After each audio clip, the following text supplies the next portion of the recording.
नाज़रीन, इस वक्त जो सूरत हाल है वो सूरत हाल किसी भी तरीके से इस बात को आया नहीं कर रही कि आने वाले दिन जो हैं वो सुख का सांस लेने के मुतरादिफ होंगे।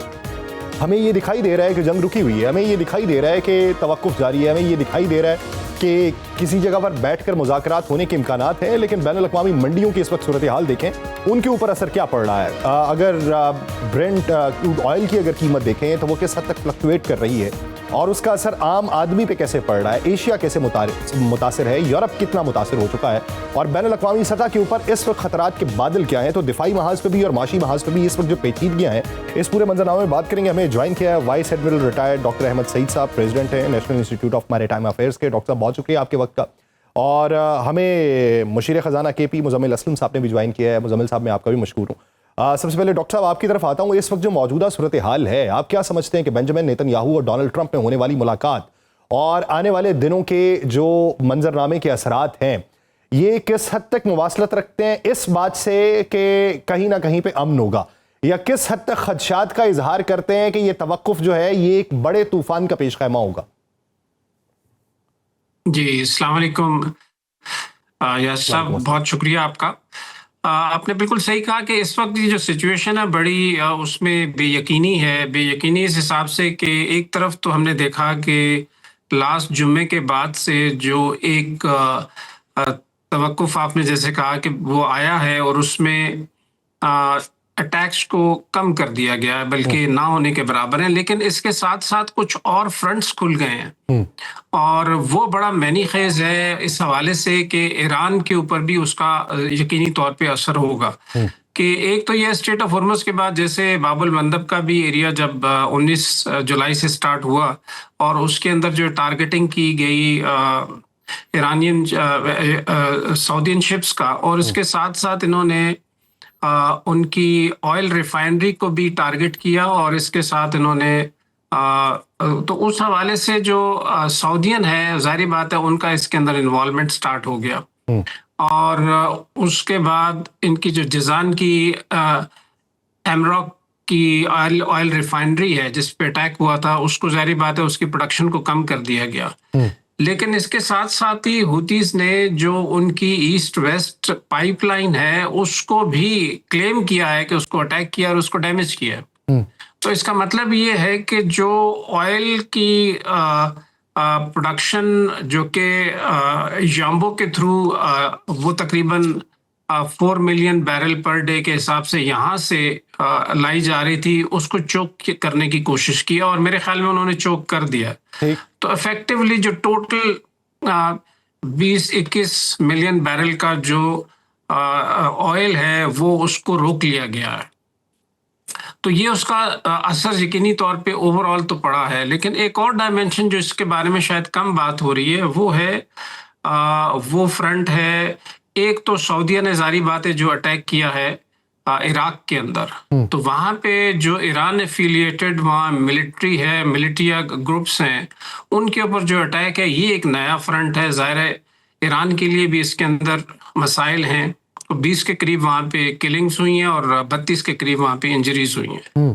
तो ये एक नई डायमेंशन खोली गई है। एक और डायमेंशन जो है वो कैस्पियन सी की है, जहाँ पे जैसे अभी आपने बात की कि इस वक्त USA में नेतन्याहू प्राइम मिनिस्टर वहाँ आए हुए हैं और उनकी बातचीत हुई है ओवल में। इसी तरीके से ज़ेलेंस्की भी वहाँ पे पहुंचे हुए हैं। तो ये भी एक जो एक गठजोड़ है या एक कॉम्बिनेशन है, ये भी एक इशारा कर रहा है कि ज़ेलेंस्की जो है यूक्रेन के प्रेसिडेंट, वो यहाँ आने से पहले उन्होंने जो एक पाइपलाइन है कजाकिस्तान की जो कि ब्लैक सी की तरफ आती है, उसका जो टर्मिनल पॉइंट है ब्लैक सी के अंदर उसको हिट किया है और वहां पे भी जो लोडिंग कैपेसिटी के अंदर 2 शिप्स थे उनको टारगेट किया है। तो ये एक और इंडिकेटर है, यानी मजबूरी तौर पे फ्रंट इतने खुलते चले जा रहे हैं कि अगर एक को दबाएंगे तो दूसरा फ्रंट जो है वो किसी तीसरे को जन्म देगा। मुज़म्मिल साहब, जिस तरीके से डॉक्टर साहब ने भी हवाला दिया, यम्बा से होने वाली जो बरामदात हैं वो भी किस हद तक मुतासिर हुई हैं। ईरान को अगर देखें तो ईरान की ब्लॉकेट के नतीजे के अंदर जो चीज़ें इस वक्त सामने आ रही हैं, वो भी तो कोई ना कोई तो बायर होगा ना उसका। उस बायर तक जब चीज़ें नहीं पहुंच रही तो उसकी भी कैपेसिटी जो है वो लो हो रही होगी। तो उसे भी कहीं ना कहीं से तेल चाहिए होगा। तो इस वक्त मजमूई सूरत हाल जो है, मुजम्मिल साहब, आप क्या समझते हैं कि ये क्या इंडिकेट कर रही है मुस्तकबिल के हवाले से? महंगाई का ग्राफ किस हद तक ऊपर जाएगा? पेट्रोल की कीमतें किस हद तक बढ़ेंगी? दुनिया किस हद तक मुतासिर होगी?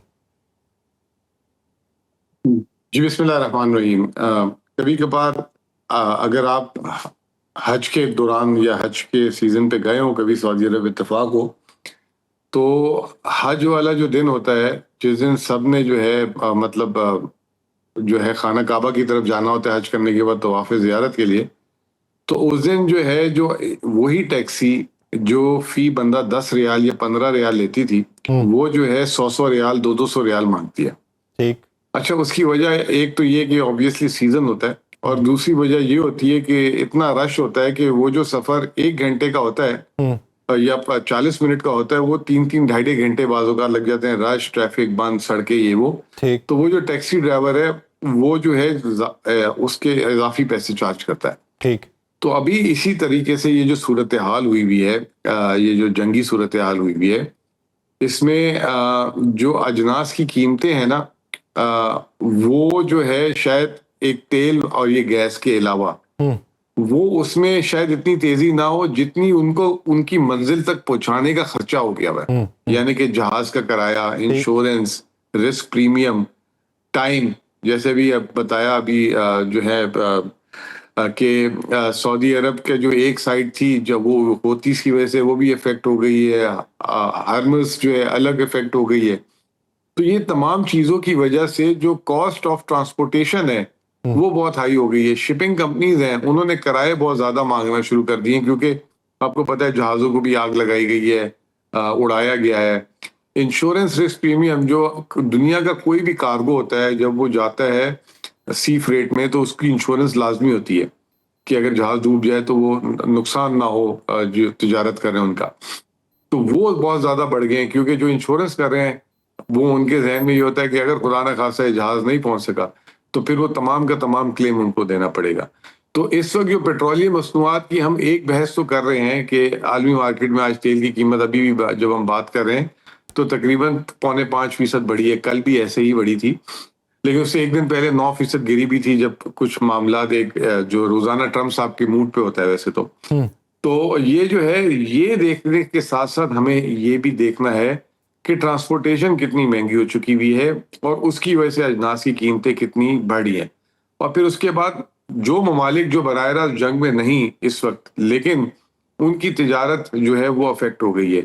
यानी कि अगर कोई एक्सपोर्ट कर रहा था किसी और मुल्क में तो उसका माल बर वक्त नहीं पहुंच रहा, लेट हो रहा है। इसी तरह अगर वो इंपोर्ट कर रहा था तो वो भी, तो उनके तिजारती हजम, खसारे, तो एक दुनिया में अजीब सी कैफियत है। और आप ये कह लें कि ये वो कैफियत है जो ज्यादा देर तक चली तो दुनिया में रिसेशन जो है, वैसे ही स्लो डाउन तो है, रिसेशन की तरफ बात चली जाएगी अगर इसमें जल्द अज जल्द जो है इसमें मामलात जो है वो हल ना हुए। डॉक्टर साहब, आपको क्या लगता है सर कि जब 1.15 ट्रिलियन डॉलर्स का जो है बजट पास हो रहा हो और जब नए फ्रंट्स खुल रहे हों, अगर डायरेक्ट मुतासरीन में से देखें तो दुनिया के कितने ममालिक हैं कि जो हमलों की जद में हैं या हमलों की जद में माजी करीब के अंदर रहे? ईरान को देख लें आप, उसके साथ साथ बहरीन को देखें, उर्दन को देखें, कुवैत को देखें, कतर को देखें, यूएई को देखें। उधर फ्रंट रशिया और यूक्रेन का चल रहा है, इराक का नया फ्रंट खुला हुआ है, लबनान का महाज है, गजा का महाज है, यमन का महाज है, सऊदी अरेबिया का महाज है। सर, ये इतने ममालिक हो चुके तो वो राहत इंदौरी का शेर है कि लगेगी आग तो आएंगे घर कई जद में। यहाँ पे सिर्फ हमारा मकान थोड़ी है। तो ये आग का फैलाव मजीद होता देख रहे हैं, ये कहीं पे पानी की बूंदें कारगर साबित होती देखते हैं?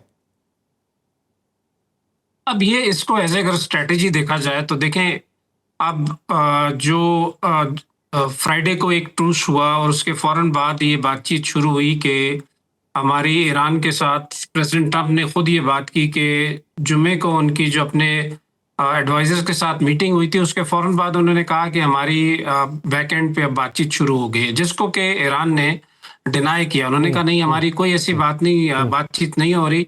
और उनकी जो फॉरेन मिनिस्ट्री की स्पोक्स पर्सन है, उन्होंने कहा कि we would not let the US to determine the timings of war and peace. तो ये उनकी तरफ से बड़ा एक स्टर्न वार्निंग था। तो मेरे ख्याल में तो अभी ये जो थोड़ा सा फैलाव हॉरिजॉन्टल हुआ है वॉर का, ये प्रेशर टैक्टिक्स हैं यूएस की तरफ से, और शायद आने वाले दिनों में अभी जो बातचीत हुई है नेतन्याहू और प्रेसिडेंट ट्रंप के दौरान, उसके अंदर भी ये सारी चीजें डिस्कशंस में आई हैं।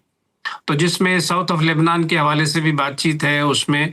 तो मेरे ख्याल में अभी ये टैक्टिक्स कुछ इस तरह के हैं जिसमें कि जो चोकिंग इफेक्ट है वो ईरान के ऊपर लाया जाए, और उस हवाले से ये मल्टीपल फ्रंट्स खोले जा रहे हैं उन जगहों से जहां से कि ईरान को other than straight of Hormuz भी इनपुट्स आती हैं। तो मेरे ख्याल में जैसे स्ट्रेट ऑफ हॉर्मुज़ तो डबल ब्लॉकेड हुआ है, तो वहां से तो ईरान की अभी कोई भी शिपिंग जो है वो आउट इन नहीं हो रही। तो ये एक बहुत बड़ा सेटबैक है उनके लिए, इकोनॉमी के लिए। लेकिन साथ ही साथ अभी जैसे कैस्पियन को भी स्क्वीज किया जा रहा है, इराक की तरफ से भी जो है वो डिस्टर्बेंस क्रिएट की जा रही है।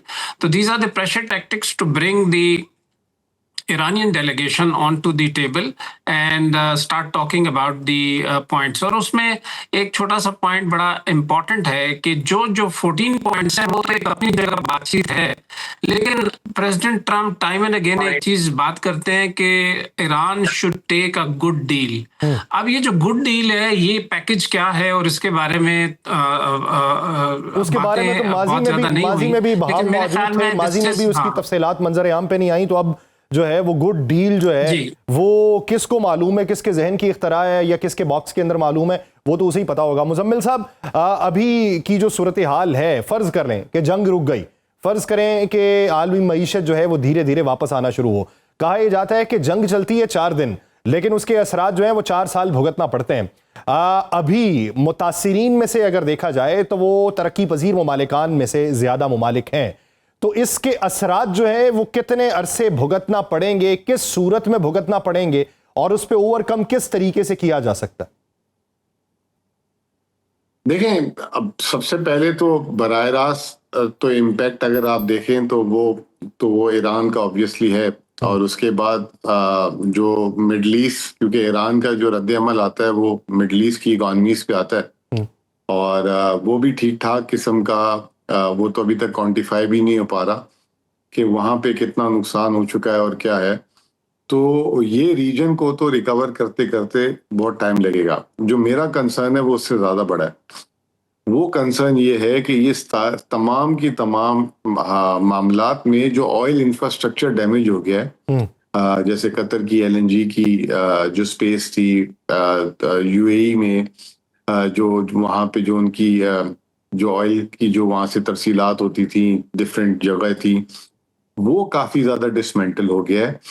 तो इवन अगर फर्ज करें कि आज रात को सीज फायर हो जाए और कल जो है मुआहिदा हो जाए और बिल्कुल जो है खामोशी हो जाए, तब भी जो है जिसे कहते हैं कि ऑयल प्रोडक्ट की प्राइसेस और ऑयल की प्राइसेस में इतनी तेजी से गिरावट नहीं आएगी। तो ये डैमेज मीडियम टर्म में तो आ गया है। अब उसमें जो वो ममालिक जिनका जो नेट ऑयल का या एनर्जी के, मैं ये वर्ड यूज करूंगा, इंपोर्टर्स हैं, उनके लिए एक बहुत बड़ा जिसे कहते हैं कि बैलेंस ऑफ पेमेंट का जो है एक क्राइसिस होगा। उनकी जो है इंपोर्ट बिल बढ़ेंगी। और फिर दूसरा, जैसे पाकिस्तान जैसे ममालिक जो रेमिटेंसेस पे अब जो है उनकी रिलायंस बहुत ज्यादा बढ़ गई है। अभी तो फिलहाल अल्हम्दुलिल्लाह अभी तक जब से ये वॉर शुरू हुई है तो हमारी नेट रेमिटेंसेस में बल्कि कुछ महीनों में इजाफा ही हुआ है। लेकिन जो माहिरीन की और जो हम बात करते हैं लोगों से, वो ये कहते हैं कि अगर मिडल ईस्ट वापस सही अपनी जगह पे नहीं आया, एक्टिवेट नहीं हुआ, तो डेफिनेटली पाकिस्तान की रेमिटेंसेस जो है उसमें डिप आ जाएगा। स्टेट बैंक गवर्नर ने तो $44 अरब की अगले साल की भी रेमिटेंसेस की पेशगोई की है। लेकिन मैं ये समझता हूँ कि काफी हायर साइड पे और ऑप्टिमिस्टिक व्यू है गिवन की जो कंडीशंस है। तो हर मुल्क का जो है किसी ना किसी तरीके से, पूरी दुनिया इसकी लपेट में है, कोई ना कोई एंगल है, और वो एंगल जो है डेफिनेटली जो है उसको इम्पैक्ट करेगा। तो इसलिए मैंने एक वर्ड यूज किया कि दुनिया शायद स्लो डाउन से, अगर ये इसी तरह चलती रही तो रिसेशन, और रिसेशन जो है वो वंस इन 20 years 25 years आता है ग्लोबली। तो वो जो है चीज अच्छी नहीं होगी, उससे फिर मार्केट्स और डिस्टर्ब होंगी, ऊपर नीचे चीजें होंगी। तो दी मैक्रो इकोनॉमी सिचुएशन जो है दुनिया की, वो मतलब इन सारे सम्राट से जो है सबसे ज्यादा इम्पैक्टेड होगी। यानी माइक्रो अगर बात करें तो फिर उस पे अगर मुतासरीन में से रेशो निकाली जाए तो वो फिर दुनिया में बहुत रेशो जो है वो एक बनती है। इस वक्त मुजम्मिल साहब जो आपने इशारा दिया है, अगर उसी इशारे को आगे रख के देखें तो मेरा सवाल वही है। मैं चलें बिलखुसूस पाकिस्तान के हवाले से कर लेता हूँ, दीगर ममालिक को छोड़िए, पाकिस्तान अभी तक इस पूरी जंग में अगर मुतासिर हुआ है तो बादियों नज़र में ये दिखाई देता है कि वो तेल की कीमतों के हवाले से हुआ, लेकिन मुस्तकबिल के अंदर पाकिस्तान मुतासिर और किस सूरत में होगा। और फिर एक बात चलती है कि हमने 10 अरब डॉलर की डिमांड की है अमेरिका से रिजर्व में रखने के लिए, वो अगर पूरी होती है तो फिर क्या होगा, नहीं होती तो फिर क्या होगा?